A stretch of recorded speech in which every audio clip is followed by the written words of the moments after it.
September 2nd, 1666. A bakery on Pudding Lane. One forgotten oven. By dawn, 13,000 homes will be ash. By week's end, a medieval city will vanish. You're about to witness the Great Fire of London, not as history written in books, but as it unfolds, street by street, hour by hour. This is the story of 4 days that erased 1,000 years. London, in the autumn of 1666, is a city of contradictions.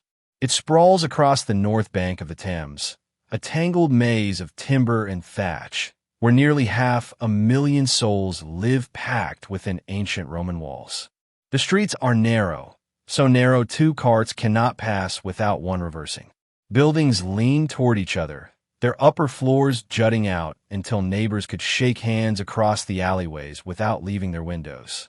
The air smells of coal smoke, river mud, and the sharp tang of tanneries. Beneath your feet, the cobblestones are slick with waste. Above, laundry lines crisscross the sky like rigging on invisible ships.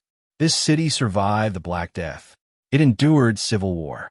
It has stood for centuries, resilient and relentless. But tonight, something different stirs in the darkness. A summer of drought has left the wooden buildings dry as kindling. The wind, blowing steady from the east, carries the faintest hint of smoke. And in a small bakery near the river, a fire that should have been extinguished is beginning to whisper. Pudding Lane sits in the heart of the old city, a stone's throw from London Bridge. The street is lined with tradesmen, bakers, chandlers, merchants storing pitch and timber in cramped cellars. Thomas Farriner's bakery stands here, a 3-story structure of oak beams and plaster, its ground floor warmed by brick ovens that bake the king's own bread. Tonight, September 1st, those ovens have been banked for the night. The household sleeps, but something is wrong. Around 1 a.m, a spark, perhaps a stray ember, perhaps a coal that rolled unnoticed, finds a pile of firewood stacked too close to the hearth. It catches, slowly at first, a glow, a crackle. Then, with sudden hunger, flames climb the wall. By the time Farriner wakes, choking on smoke, the ground floor is already lost. He wakes his family. They scramble through the upstairs window onto the roof, crawling along the tiles to the neighbor's house. One maid, too frightened to follow, stays behind. She will be the fire's first victim. The flames leap from Farriner's bakery to the Star Inn next door, where hay and straw stored in the stable ignite like tinder. Within minutes, the fire is spreading, not in one direction, but 3. In 1666, firefighting is primitive. There are no fire engines, no organized brigades. When a blaze breaks out, neighbors form bucket chains, passing leather pails of water hand to hand from the river or the nearest well. The more desperate strategy is fire breaks, demolishing buildings in the fire's path to starve it of fuel. But demolition requires the Lord Mayor's permission, and Sir Thomas Bloodworth, roused from sleep at 2 a.m, is unimpressed. "Piss on it," he reportedly mutters, surveying the flames from a distance. A woman might piss it out. He returns to bed. It's a catastrophic miscalculation. By dawn, the fire has consumed 300 houses. The wind, relentless and easterly, drives the flames westward toward the heart of the city. Warehouses along the Thames, stocked with oil, brandy, tar, and coal, explode in roaring fireballs. The heat is so intense that stone cracks. Lead melts from church roofs and runs in silver rivulets down the gutters. If you're captivated by how history's turning points unfolded in real time, subscribe now and hit the bell, because the next 72 hours will test everything London believes about survival. You walk the streets at midday Sunday, and the scene is biblical. Families flee with whatever they can carry: a chair, a portrait, a cage of birds. Carts choke the roads, their owners demanding impossible fees. The Thames is thick with boats, piled so high with belongings they risk capsizing. Above, the sky has turned ochre, blotted out by a column of smoke visible 50 miles away. Ash falls like black snow. By Monday, September 3rd, the fire has become a living thing. It roars. It howls. Witnesses describe a sound like 1,000 waterfalls. The heat generates its own wind, pulling in air to feed the inferno, creating firestorms that leap entire streets. Buildings don't burn, they explode. Entire blocks vanish in minutes. King Charles II himself rides into the burning city, flanked by his brother, the Duke of York. They organize firefighting posts, distributing coins to exhausted men wielding axes and hooks. The king works alongside them, passing buckets, his face blackened with soot.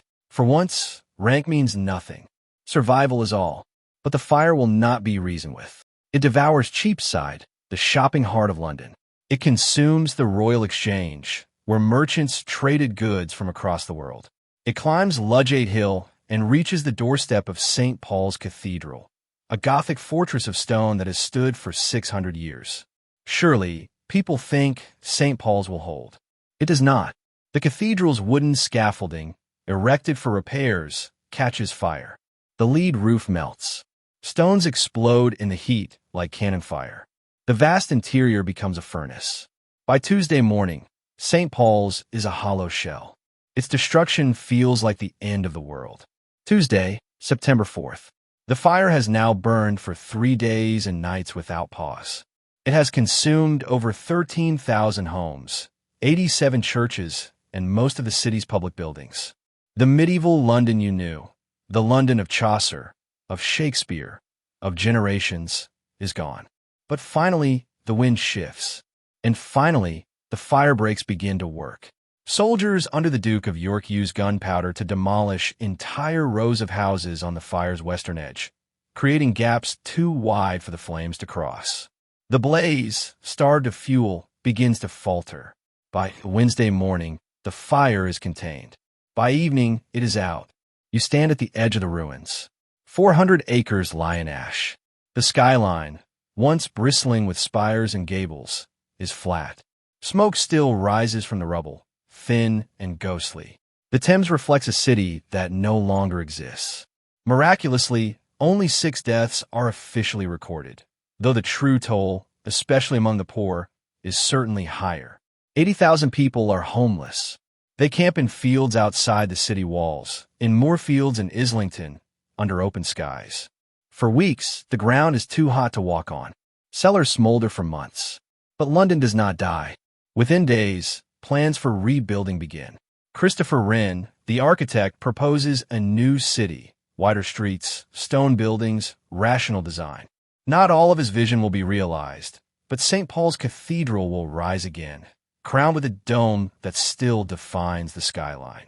The city rebuilds itself, stronger and safer, with new fire regulations and brick construction. The Great Fire destroyed medieval London, but it forged modern London in its place. For days, one spark, a city transformed. The Great Fire of London didn't just erase buildings, it erased an era. What rose from the ashes was something new, a city that learned to resist its own destruction. If this story pulled you into history's most pivotal moments, like and subscribe, because the past is full of fires we're still learning from. See you in the next story.